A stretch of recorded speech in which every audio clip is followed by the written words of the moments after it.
자, 오늘은요, 에베소 강론 15번째입니다. 오늘 말씀 제목이 그리스도인의 주종관계 그랬습니다. 이걸 제목을 어떻게 정해야 되나 고민을 했습니다. 노사관이라 해야 되나 산후관이라 해야 되나 이렇게 하다가 오늘 있는 말씀 온 뜻을 살려서 그냥 주종관계를 하자 이렇게 제목을 잡았습니다. 또 하나 제가 이 내용을 놓고 갈등한 것은 이제 에베소 강론이 거의 끝나갑니다. 다음 주이면 우리가 맥추절을 지키기 때문에 가능하면 그 안에 이 에베소서 강론을 끝내는 게 바람직하지 않나 한편으로 그런 생각을 했습니다. 그렇게 되면 15번 안에 딱 끝나거든요. 끝나요. 그런데 내용을 보면 방금 읽었던 이 본문의 내용이 5절부터 9절 내용하고 그 이후의 내용은 전혀 별개입니다. 근데 이걸 억지로 15번째 항목에다 다 합들어버리면 본문 내용도 크고 내용도 내용에 다르고 이건 바람직하지 않다. 꼭 15번의 항목을 고집할 필요는 없지 않는가. 고심을 하다가 오늘 내용을 이렇게 한 단락으로 따로 따져서 이 말씀을 나누고 다음 시간에 마무리하는 것이 좋겠다 판단을 했고요. 또 하나 오늘 내용은 어찌보면 말씀으로 다루기에는 현대인들에게 있어서 마음에 다소 반항이라고 할까요? 충돌이 될 수 있는 요소들이 있을 수 있다고 판단이 돼요. 왜냐하면 오늘날 이 사회가 노사관계가 산후관계가 너무 많이 이상한 모양으로 변형이 되어 있기 때문에 이 강론을 하기에는 다소 제 입장에서는 부담스러울 수 있습니다. 그러나 하나님의 말씀을 증거하는 데 있어서 사람의 눈과 귀가 두려워서 그걸 적당히 얼부머리고 지나갈 수는 없다고 생각이 되고요. 또 이게 원칙적인 면에서 그대로 우리가 다시 한번 재점검하는 차원에서라도 이 말씀을 참고하는 게 좋겠다고 판단을 했어요. 그래서 이런 모양 저런 모양으로 용기를 냈습니다. 자, 오늘 내용은 이게 굉장히 중요하거든요. 인간 사회에 있어서 아마 부부관계, 부모와 자식 관계, 그 다음으로 제일 중요한 관계가 주종관계라고 생각해요. 우리가 고용인 입장에 되든지 아니면 피고용인, 하급자 입장에 되든 간에 이 관계는 피할 수 없는 관계거든요. 그랬을 때에 성경적으로 어떻게 말씀하고 있는지 그런 정도는 우리가 분명히 파악하는 게 좋고요. 또 성경이 가르친 모두가 다 가장 바람직하고 정상적이고 건강한 것이기 때문에 여기에 맞춰서 우리 의식을 하나하나 점검해 보는 것도 매우 중요한 일이라고 생각합니다. 아멘. 그래서 오늘 본문 내용 길이는 짧지만 이 내용을 좀 더 진지하게 보고 싶고요. 오늘 낮에 다 다루지 못하는 세부적인 사항들은 저녁에 다시 심화 설교를 통해서 제가 PDP를 만들어 놓을 테니까요. 그걸 보면서 여러분이 참고하시면 좋을 듯합니다. 자, 오늘 이게 서론의 주보에 그런 얘기에서 인간은 수많은 관계들을 통하여 세상의 삶을 이루어간다 그랬어요. 당연한 거죠. 여기 그랬어요. 그 중에서 가장 기본이 되는 관계로는 1차적인 관계예요. 하나님과 우리 인간의 관계입니다. 이름하여 신인 관계라고 그래요. 모든 지식의 기본도 하나님이시지만 우리 인생의 삶에 있어서 가장 중요한 관계가 바로 하나님과 우리의 관계입니다. 이게 건강하게 정상적으로 작동하고 있는 인생이 있는 반면에 그렇지 못하고 하나님과 전혀 상관없이 하나님과 정상적으로 맺지 못하는 인생들이 얼마나 많아요. 이거 굉장히 중요한 얘기예요. 우리가 흔히 말할 때 세상은 하나님이 창조하셨다 그렇게 말씀하시잖아요. 세상이 하나님으로부터 시작된 거고 그 이후로 세상은 하나님의 손에 의해서 이 모든 게 다 주제가 되고 마지막 추수 때까지 끝날을 향해서 달려가고 있는 게 세상 아닙니까? 그러니까 이 세상과 하나님은 별개가 아니고 절대적으로 하나님과 연관되어 있는 거죠. 하물며 그런 세상의 피조물 가운데 영장으로 지음을 받은 인간은 하나님과 뗄래야 뗄 수 없는 관계입니다. 그럼에도 불구하고 그 하나님을 외서 애면하거나 거부하거나 불손한 태도로 살아가는 이들이 얼마나 많아요. 자, 그렇게 됐을 경우에 세상에 사는 인간의 존재 가치를 찾을 수 있겠느냐? 그러한 인생에는 절대로 없는 줄로 믿습니다. 없는 거예요. 적어도 우리는 제1차적인 관계, 하나님과 나와 관계가 바르게 정립되어 있는 백성이라는 사실에 대해서 우리가 참 다행스러운 거 생각하고 또 자부심도 느껴야 되고 감사해야 되고 그게 최고의 가치를 가지고 있는 거구나 하는 것에 대한 확신을 가지시기를 주님을 축원합니다. 그 다음에 이제 하나님이 가정을 세우셨는데 이 부부 관계가 또 하나 인간관계에 참 중요한 관계죠. 그렇죠. 하나님 다음으로 중요한 거는 부부관계고 또 그 가정의 혈통적인 계대가 이어지면서 부모와 자식의 관계가 형성이 되고 천지관계가 형성이 되고 이웃관계가 만들어지고 이런 관계들이 이제 상황에 따라서 계속 전개되면서 확대되어 나가는 게 뭐냐? 인간의 관계들이에요. 그래서 대표적인 것들을 한번 이렇게 쭉 적어봤어요. 이외에도 관계를 따진다면 사람에 따라서는 수십 개도 더 늘어날 수 있습니다. 사람에 따라 분량은 좀 다를 수 있지만 이런 관계들이 형성되어 있는 게 인간입니다. 인간이에요. 그러니까 그 많은 관계 속에서 계속해서 형성이 되고 지속이 되고 또 그것을 내가 누리게 되는 향유하게 되는 이런 관계성을 갖고 있어요. 자, 두 번째 문단을 보세요. 앞서 말씀에서는 예수 그리스도를 모리로 하는 구원받은 성도들이 그 에베소서의 말이에요. 하나님을 경외하면서 새 생명을 가진 자답게 새 생품에 따른 경건의 능력을 어떻게 키워야 되느냐 그런 문제를 다루었고요. 또 그런 하나님과 관계를 맺어져 있는 성도들끼리 교우 관계는 어떻게 돼야 되는지 가정생활은 어떻게 하는 건지 이런 데 대해서 전반적으로 우리가 상고했단 말이죠. 그런데 이제부터는 하나님을 섬기는 자로서 사회적으로 내가 생활을 할 때에 제일 대표적인 관계가 바로 생업관계죠. 먹고 사는 문제에 연관돼서 이루어지는 주종관계가 있단 말이에요. 요즘 사람은 자꾸 노사관계 하는데요. 그건 지금 주종관계입니다. 인신관계가 아니에요. 신인관계예요. 자, 우리가 이 주종관계의 형성이 됐을 때 상급자가 있고 하급자가 있고 주인이 있고 그 주인에 의해서 고용되는 피고용인이죠. 이랬을 때 오늘 본문에서는 먼저 하급자의 자세부터 언급하고 있어요. 자, 우선 5절에 종들아 그랬어요. 우리 관점에서 볼 때 현대인들에게는 좀 거부감이 있을 수 있는 용어라고도 할 수 있어요. 종들아 그랬으니까 이 여기서 말하는 종이라고 하는 둘로스라는 헬라어 언어 자체가 노예거든, 노예. 개인의 어떤 인권을 주장할 수 없는 그냥 주인의 재산의 일부분인 그런 존재. 사람으로 인격적인 대우를 받는 게 아니라 그냥 내 가정의 재산에 속한 종이라는 개념이에요. 근데 지금 생각하면 너무나 어처구니 없다고 할까요? 비위가 상할 수 있는 표현이지만 생각해 보세요. 우리가 지금 누리고 있는 이 자유로운 시기가 얼마나 될까요?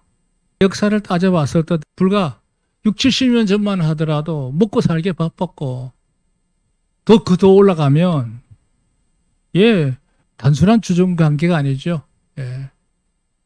뭐 좀 세계적으로도 볼 때도 지금 대부분의 나라들은 종이라고도 괜찮으니까 제발 우리가 먹고 살 수 있도록만 해달라고 요구하는 사람들이 얼마나 많아요. 그러니까 우리는요 지금 세계적으로도 유례없는 이 풍요로운 나라, 첨단의 문화가 발전된 나라에 한 국민으로 살고 있다는 사실에 대해서 정말 하나님께 감사해야 될 줄로 믿습니다. 우리가 지금 누리고 있는 여러 가지 많은 혜택들, 문화의 수준은요 아마 전 세계 최고일 거예요. 우리나라만한 걸 누리는 나라가 없어요. 없습니다. 미국이 대단한 선진국이라고 하죠. 예, 국가가 워낙 부자니까 개인으로 돌아가는 경제적인 지수는 높아요. 그러나 실제로 개인이 누리고 있는 대한민국 형편이 세계 최고예요.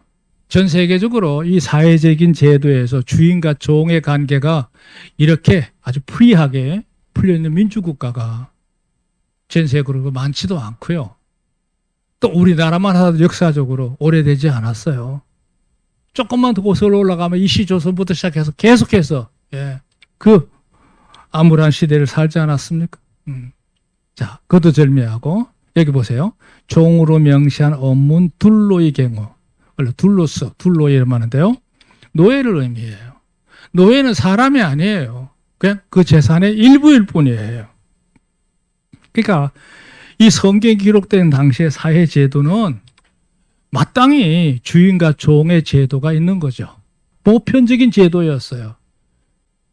오늘 우리가 누리는 이런 자유는 꿈도 못 꾸는 사회예요.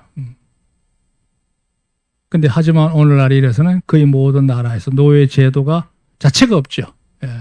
이 변형이 됐습니다. 자, 그렇게 없기 때문에 오늘 이 말씀은 적용점이 없는 교훈이다. 이렇게 할 수 있는 일도 있어요. 그러나 아닙니다. 그 뒤에 설명 보세요. 사실은 직업적으로나 사회적인 역할에서 엄연히 고용인이 있고 피고용인 관계가 형성이 되죠. 그렇죠? 이 관계를 피할 수 없어요. 여러분이 고용인이 되든지 피고용인이 되든지 어느 있든지 자신의 이치가 있게 마련이에요. 그런 거 없어. 우리는 다 평등해. 그건 인권적인 측면의 얘기고요.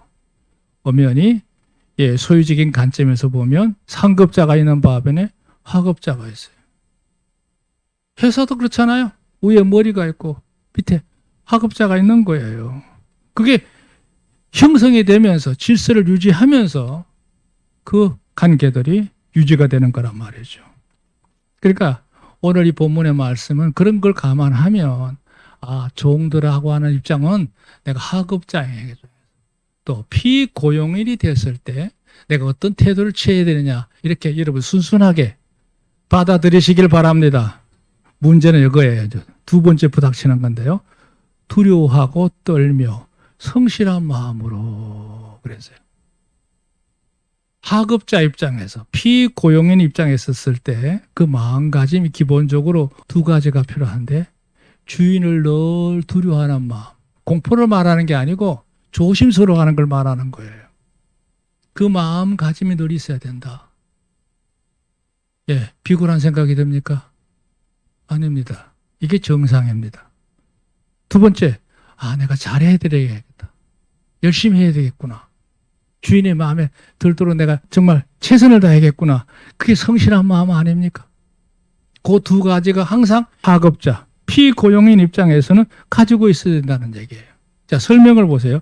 피고용인이나 하급자 기본적으로 가져야 하는 것은 고용인이나 상급자를 어려워하는, 존중하는 마음, 높이 받드는 마음. 그게 불편합니까? 그건 아니거든요. 이를 다른 마음으로는 그건 있을 수 없는 비굴한 거야. 그 왜 그렇게 해야 돼? 이렇게 얘기하는 경우도 있죠. 혹자들은 진부한 사대주의나 비인권적인 요구라고 거부할 수 있겠지만 진지하게 생각해보면, 다시 한번 생각해보면 그건 당연한 질서고 갖춰야 될 태도다. 그랬어요. 태도. 그건 옛날에는 하는 얘기지 지금은 아니야. 이렇게 사대주의에다가 갖다 붙이기도 해요. 그 사대주의가 뭐냐면 여기 표현 있죠. 어떤 세력이나 체제를 유지하기 위해서 맹목적으로 강압적으로 상대방에게 복종을 요구하거나 어떤 의무를 강요하는 것, 그런 유형의 그걸 갖다 사회주의라고 하는 거거든요. 그 억지가 많다는 얘기죠.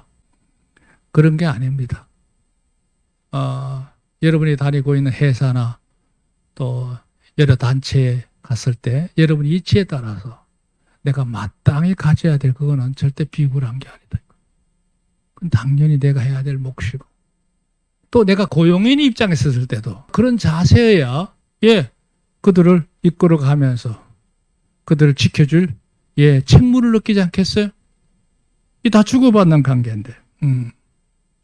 자, 두 번째 중요한 건 같은 구절에 육체의 상전에게 순종하기를 그리스도께 하듯 하여 그랬어요. 이게 참 재미있는 말인데요. 여기 설명 보세요. 3번.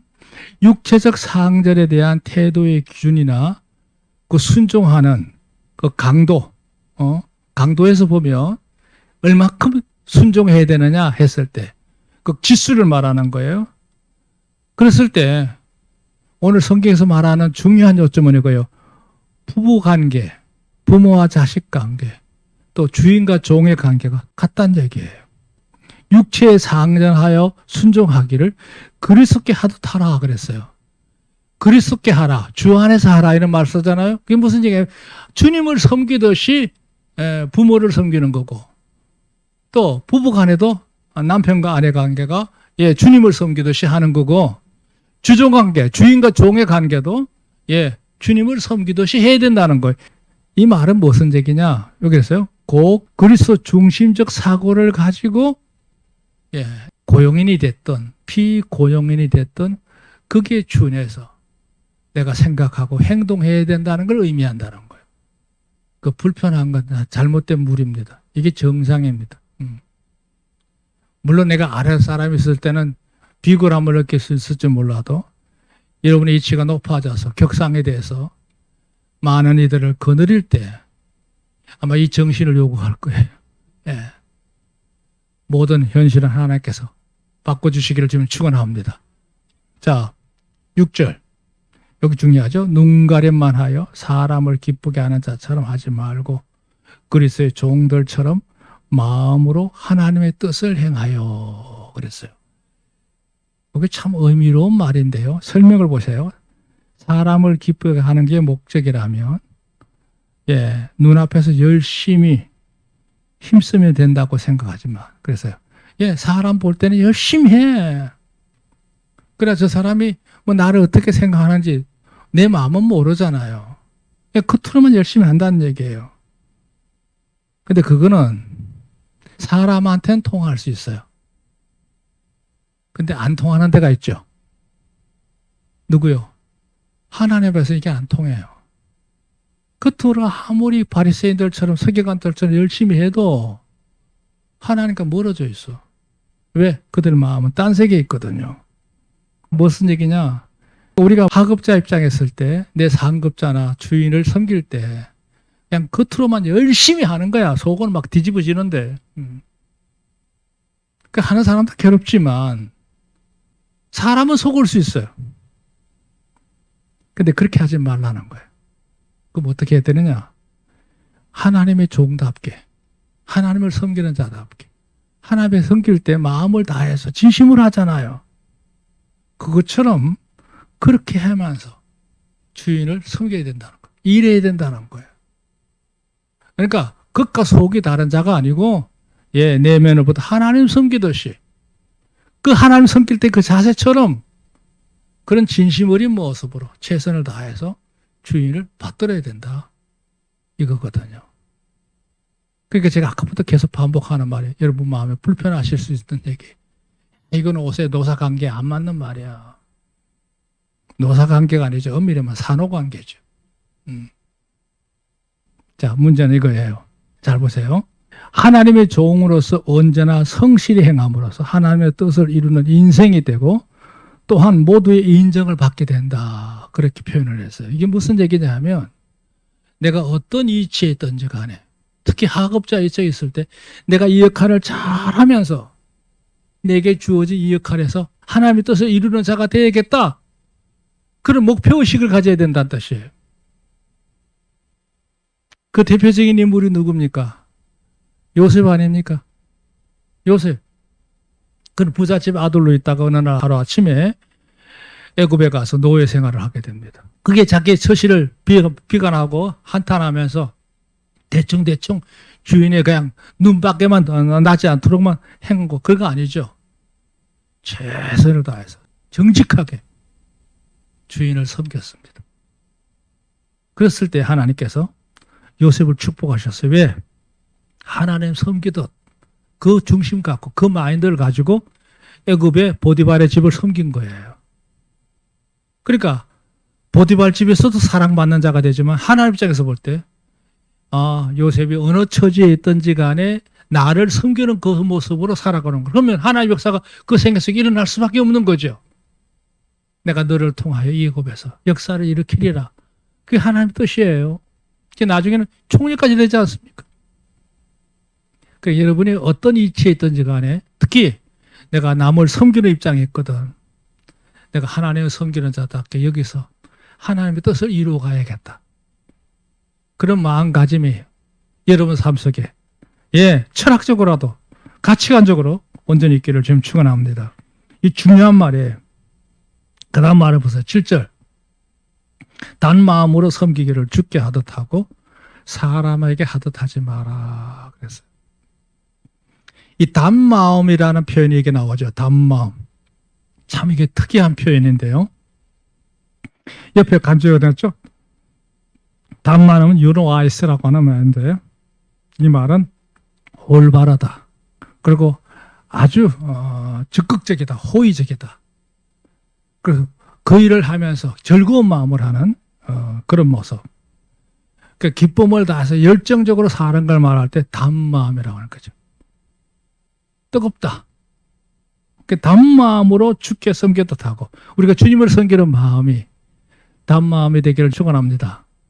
쓴 마음이 아니고 단마음. 단마음으로 주님을 섬기듯이 학업자 입장에서 피고용인 입장에서 살아가야 된다는 거예요. 사람에게 하듯 하지 마라 하는 거죠.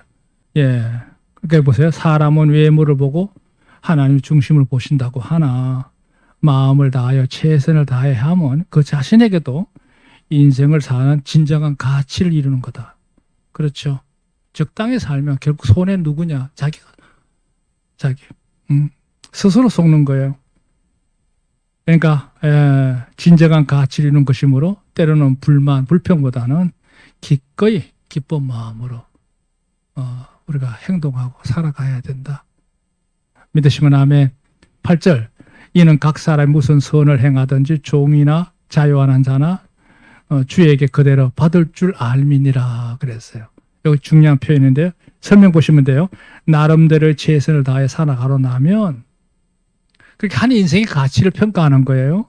그리스도께서 재림하실 때는 어떤 위치에 있든지 내가 주인의 입장에 있든지 학업자에 있든지 간에 물론하고 내가 살아온 그 모든 행함에 대해서 선한 건 선한 대로 악한 건 악한 대로 구분되어지고 거기에 따르는 보응이 있을 줄로 믿습니다.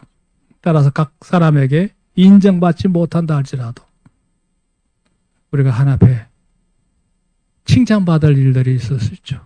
실망하지 말자 이거예요. 주의 이름을 승리하길 바랍니다. 자, 여기가 이제 하급자가 해야 될 일들이고요. 상급자 봅니다. 9절. 상전들아 너희도 저희에게 이와 같이 하고 공갈을 거치라. 공갈하지 마라. 사람을 억압해서 무섭게 해서 협박하는 거, 강요하는 거 이걸 갖다 공갈이라고 하는데요. 압박하는 태도입니다.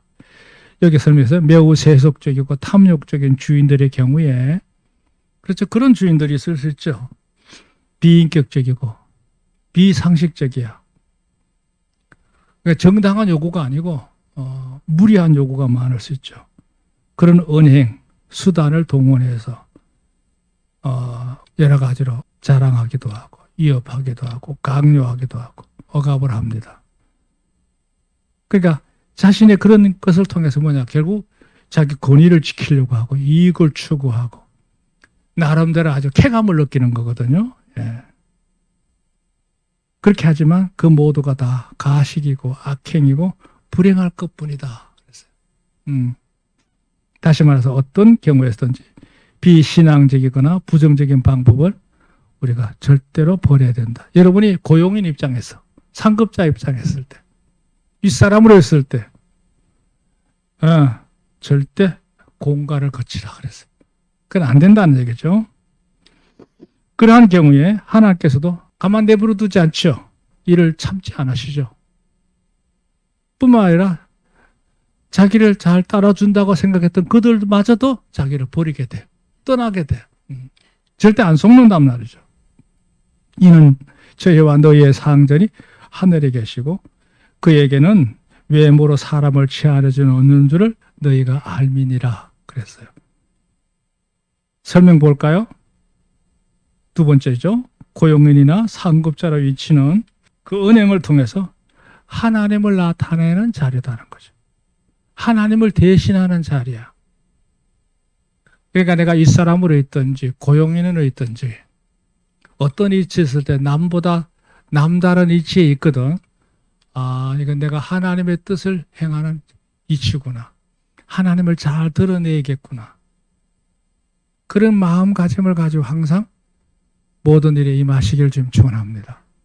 그래야 정상인 거예요. 그래야 굴림만한 자리가 아니에요. 자랑하는 자리가 아니에요. 예, 자기 권위를 가지고 억압하고 공갈을 치는 자리가 아니에요. 그건 절대 얻을 게 아무것도 없어요. 여기 그랬죠? 순전함으로 하나님을 높이고 섬길 수 있도록.